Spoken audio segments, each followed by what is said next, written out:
कबीर ज्ञान के दीप जले इस चैनल में आप सबका तहे दिल से स्वागत है। भाइयों, मित्रों, दोस्तों, गीता की सार बात। शरणागति ग्वाल बाल अर्जुन प्रायः हर समय भगवान के पास रहते थे, पर भगवान ने उन्हें कभी उपदेश नहीं दिया, गीता नहीं सुनाई। जब आफत आने पर अर्जुन शरणागत हुए, तब भगवान ने उपदेश दिया। गीता का खास उपदेश शरणागति का है। शरणागति का साधन सरल है और महान है।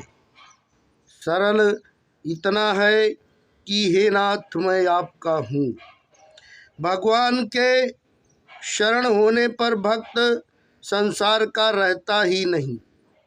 यदि संसार का रहता है तो असली शरणागति हुई ही नहीं। शरणा होने पर सभी योग स्वतः आ जाते हैं, कारण कि भगवान में सभी योग मत सिद्धांत आदि आ जाते हैं। अतः शरणागति के अंतर्गत सब साधन आ जाते हैं। अलौकिक परलौकिक सब ज्ञान आ जाते हैं। अथवा बहुतेनेन की ज्ञातेन तवर्जुन विष्टम्भ्या हमिदः पृत्तनामेकसेन स्थितो जगत। अथवा हे अर्जुन, तुम्हें इस प्रकार बहुत सी बातें जानने की क्या आवश्यकता है, जबकि मैं अपने किसी एक अंश से इस संपूर्ण जगत को व्यक्त करके स्थित हूँ। अर्थात अनंत ब्रह्मांड मेरे किसी एक अंश में है। शरण होने पर जानना, करना और पाना तीनों पूर्ण हो जाते हैं। शरण होने पर बिना पढ़े लिखे सब बातें भीतर आने लगती हैं। शरणागति मुख्य होने से गीता विश्वबाधा है। शरणा होने पर शरणय की सब ताकत आ जाती है। अतः आपने आपको बदल दो। हे नाथ, मैं आपका हूँ। सत्संग का यह स्थान तीर्थ बन गया है। इस तीर्थ स्थान में हृदय से मान लो कि हे नाथ, मैं आपका हूँ। वास्तव में हम भगवान के ही हैं, अन्य के तो हम बने हैं।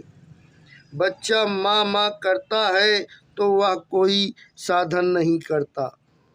उसे माँ नाम मीठा लगता है, वह माँ को अपना मानता है। अर्जुन कहता है कि मेरा मोह मेरे विचार से, साधन से दूर नहीं हुआ है, प्रयुक्त आपकी कृपा से दूर हुआ है। नष्टो मोहा स्मृतिलब्धंद प्रयुक्त प्रसादाय मम्यच्युतुः। हमारे पर भी कृपा हुई है, तभी यह सत्संग हुआ है। भगवान ने शरणागत होने के लिए सब ढंग बैठाया है। गीता की महिमा अनंत है। एक मनुष्य के भी भावों का अंत नहीं आता है, फिर अनंत परमात्मा के भावों का अंत कैसे आ सकता है। वह भाव भी विशेष रूप से अर्जुन के सामने प्रकट हुए। भगवान के भक्त भी नित्य हैं। प्रहलाद सिम दैत्य नामा फिर भगवान नित्य हो, इसमें क्या आश्चर्य है।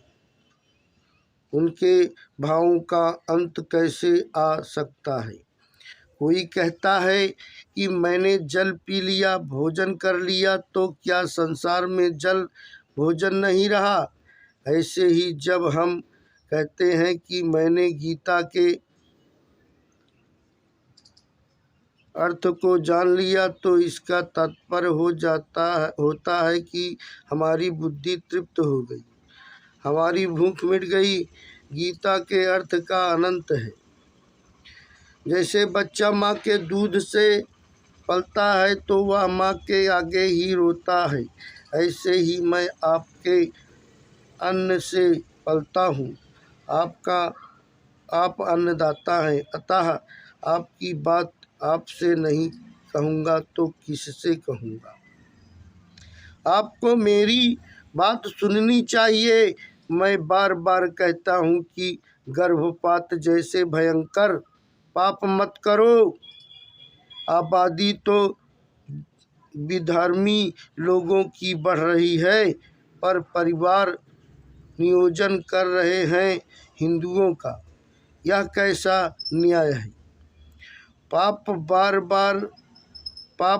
बराबर के पुण्य से नहीं कटता। एक छटाक कीचड़ कपड़े में लगा हो तो वह एक छटाक पसीने से नहीं धुलेगा। शेरों पानी लगेगा भी तत्वों में थोड़ा कीचड़ रहा ही जाएगा। आज पैरों को ऊंचा और सिर को नीचा किया जा रहा है। प्रत्येक क्षेत्र में वर्ण में कलयुग का प्रवेश हो रहा है। कहा जाता है कि आज ब्राह्मण पहले जैसे नहीं रहे, तो क्षत्रिय वैश्य आदि कौन से पहले जैसे हैं। पतन हुआ है तो चारों वर्ण का पतन हुआ है।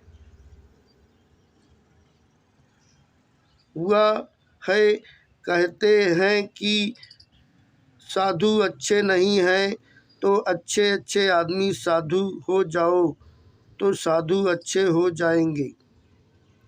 हर एक भाई बहन खुद सुधर जाए तो समाज सुधर जाएगा। एक राजा ने सब आदमियों को कुंड में एक एक लोटा दूध डालने को कहा। हर एक आदमी ने सोचा कि कुंड में हजारों लोटे दूध के पड़ेंगे, मैं एक लोटा पानी का डाल दूं तो क्या पता लगेगा। ऐसा सब ने सोचा तो कुंड पानी का भर गया। यह दशा आज हो रही है। गो हत्याबंदी के लिए जो संग्रह हो रहा है वह ऊपरी है, हृदय से नहीं है। यदि हृदय की सच्ची लगन होती तो गो हत्या बंद हो गई होती। सच्चे आदमी बहुत कम हैं, अधिकतर केवल नाम और पैसा कमाने के लिए हैं। सतनाम साहिब बंदगी।